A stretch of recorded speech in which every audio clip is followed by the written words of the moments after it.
Hello viewers, কেমন আছেন সবাই? আজকে চলে আসলাম অ্যাডোবি ইলাস্ট্রেটরের একটি নতুন ভিডিও নিয়ে। অ্যাডোবি ইলাস্ট্রেটর দিয়ে খুব সহজে স্মার্ট একটি ঘড়ি তৈরি করব।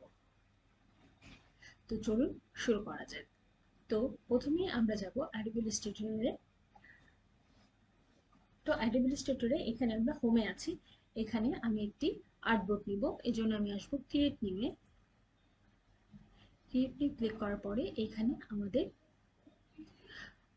উইথ এবং হাইট দেওয়া আছে। এখানে অনেকগুলো অপশনস দেওয়া আছে, pixels, points, picas, inches, feet, feet and inches, yards, millimetres, centimetres, metres. এখান থেকে আপনি আপনার পছন্দ মতো সাইজে আপনি নিতে পারেন। তো আমি এখানে মিলিমিটার্স নিচ্ছি।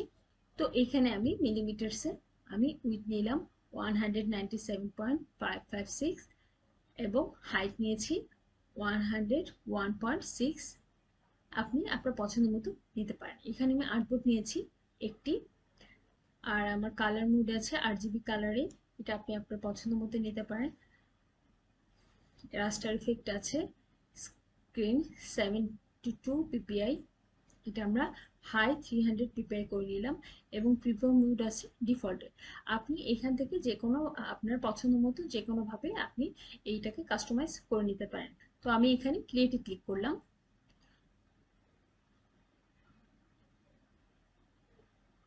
তো আমার এখানে একটি আর্টবোর্ড চলে আসলো। তো আমি আর্টবোর্ডে ক্লক তৈরি করব। তো যেহেতু আমি একটি রাউন্ড ক্লক তৈরি করব, সেজন্য আমি প্রথমে আসবো শেপ টুলে। এখানে আমি প্রথমে আসবো ইলিপস টুলে। আপনি ইলিপস টুল কিবোর্ডের এল প্রেস করে খুব সহজেই সেট করতে পারেন। তো আমি ইলিপস টুল এখান থেকে সেট করলাম। সেট করার পরে আমি কিবোর্ডের শিফট এবং অল্টার দুটো প্রেস করে এখানে একটি সার্কেল নিলাম। সার্কেলটিকে আমি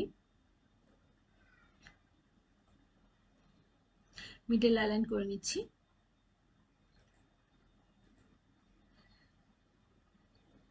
তো সার্কেলটি নেওয়ার পরে আমি সার্কেলের স্ট্রোকটি একটু বাড়িয়ে দিচ্ছি। তো সার্কেলের স্ট্রোক বাড়িয়ে দিলাম। এইখানে দেখুন সার্কেলটি ফিল কালার হোয়াইট করা আছে, আমি ফিল কালারটি নান করে দিব। এখানে এটা দিলাম, মানে আমার কোনো ফিল কালার নেই, শুধু স্ট্রোক কালার আছে। প্রথমে আমি এখান থেকে একটি মিনিটের পয়েন্ট দিব। শেপ টুলে আসবো। শেপ টুলে আসার পরে আমি এখান থেকে একটি রেক্টেঙ্গেল টুল সেট করলাম এবং এইখানে আমি এটা একটি রেক্টেঙ্গেল টুল দিয়ে আমি একটি কাটা নিচ্ছি, ঘড়ির কাটা। এটা আমি মিনিটের কাটা নিব এবং এইটাকে আমি একদম সেন্টারে নিব। আমি উপরে অ্যালাইনটা হরিজন্টাল অ্যালাইন সেন্টার দিয়ে দিব। দেখুন এটা আমার একদম এই বৃত্তের সোজাসুজি মাঝখানে উপরে চলে এসেছে। তো এখন আমি আসব রোটেট টুলে। রোটেট টুলের শর্টকাট হচ্ছে আর, এটা আপনি কিবোর্ডের আর প্রেস করেও ডাইরেক্ট সেট করতে পারেন। আমি রোটেট টুলকে দুইবার ক্লিক করলাম। দুইবার ক্লিক করার পরে দেখুন এখানে আমার রোটেট টুলে অ্যাঙ্গেল চলে আসছে। আমরা জানি আমরা বৃত্তটি হচ্ছে 360 ডিগ্রি। একটা ঘড়িতে মিনিটে কাটা থাকে 12টি। আমি যদি 360কে 12 দিয়ে ভাগ করি তাহলে আমার আসে 30। তো আমি এখানে অ্যাঙ্গেল নিব 30 ডিগ্রি এবং আমি এখানে এটা প্রিভিউটা অন করে রেখেছি এবং এটাকে আমি কপি করব। আমি যদি কিবোর্ডে কন্ট্রোল ডি প্রেস করি তাহলে সেম ভাবে এখানে আরেকটি কপি হয়ে যাচ্ছে। তো আমি এইভাবে কিবোর্ডের কন্ট্রোল প্লাস ডি প্রেস করে আমি বাকি মিনিটের কাটাগুলো দিয়ে দিব। এই যে দেখুন আমার মিনিটের কাটা 12টি তৈরি হয়ে গিয়েছে। তো আমি সেকেন্ডের কাটার জন্য এখানে আমি লাইন টুলে এসেছি এবং লাইন টুল সিলেক্ট করে এখানে আমি মিডলে একটি লাইন ক্লিক করব।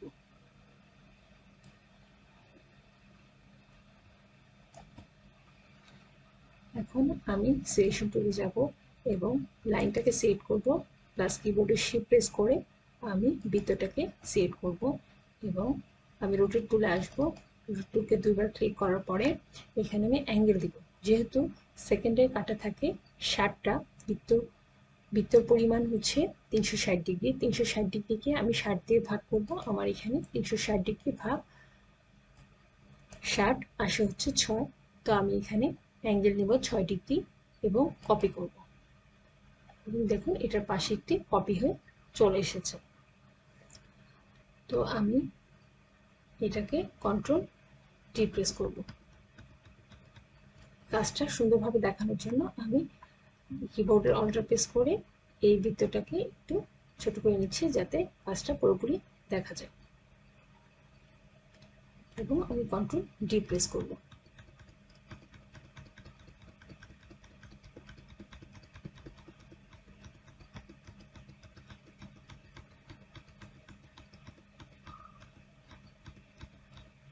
দেখুন আমার 7টি কাটা তৈরি হয়ে গেল। এগুলো আমার সেকেন্ডকে ইন্ডিকেট করবে। তো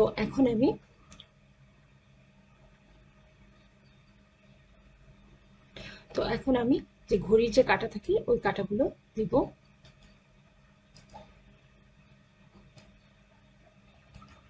তো আমি ঘড়ির কাটা নেওয়ার জন্য আমি পেন টুলে আসবো, এবং পেন টুলে এখানে আমি একটি কাটা তৈরি করছি।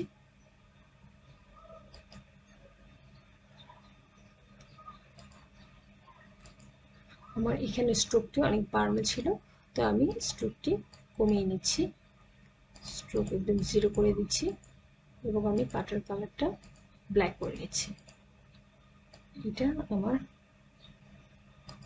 আমি মিনিটের কাটা হিসেবে রাখছি,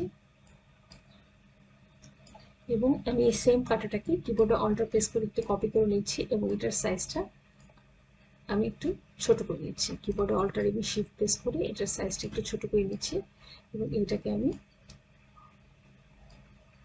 ঘন্টার কাটা হিসাবে রাখছি।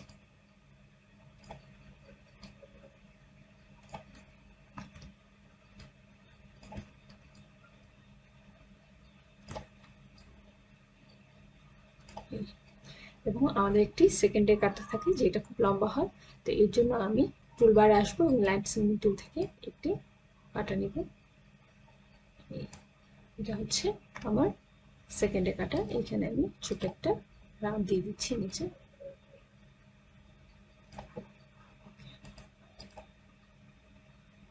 এই রাউন্ডটাকে আমি একটু কালো করে দিচ্ছি ব্ল্যাক। তো এই আমার তৈরি হয়ে গেল একটি খুব সুন্দর সিম্পল ঘড়ি। তো আমি আসবো মেনু বারে, এবং এখানে আসবো ফাইল থেকে আমি এখানে আসবো এক্সপোর্ট অ্যাজ এ আসার পরে এখানে আমি এটাকে সেভ করব। তো এখানে আমি এটার একটা নাম দিব ক্লক, এবং এটাকে আমি জেপিজি ফাইলে সেভ করব, জেপিজি। তো আমি এখানে দিব এক্সপোর্ট, তাহলে এটা আমার সেভ হয়ে যাবে জেপিজি ফাইলে। এবং এই যে আমার জেপিজি অপশনসে এটা যে সেভ হয়েছে এটার সমস্ত ডিটেলস এখানে দেওয়া আছে। তো আমি এটা ওকে দিয়ে দিচ্ছি। তো আমার ঘড়িটা সেভ হয়ে গেল। তো এইভাবে আপনারা একটি ঘড়ি খুব সুন্দরভাবে তৈরি করতে পারেন। তো আমি ঘড়িটি যে সেভ করলাম আমার কম্পিউটারে এটা কিভাবে আছে এটা আপনাদেরকে দেখাচ্ছি।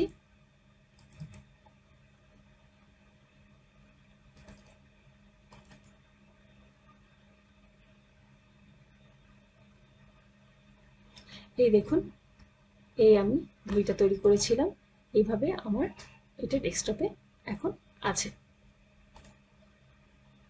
তো এইভাবে আমরা খুব সহজেই একটি ঘড়ি আমরা Adobe Illustrator দিয়ে তৈরি করে ফেলতে পারি।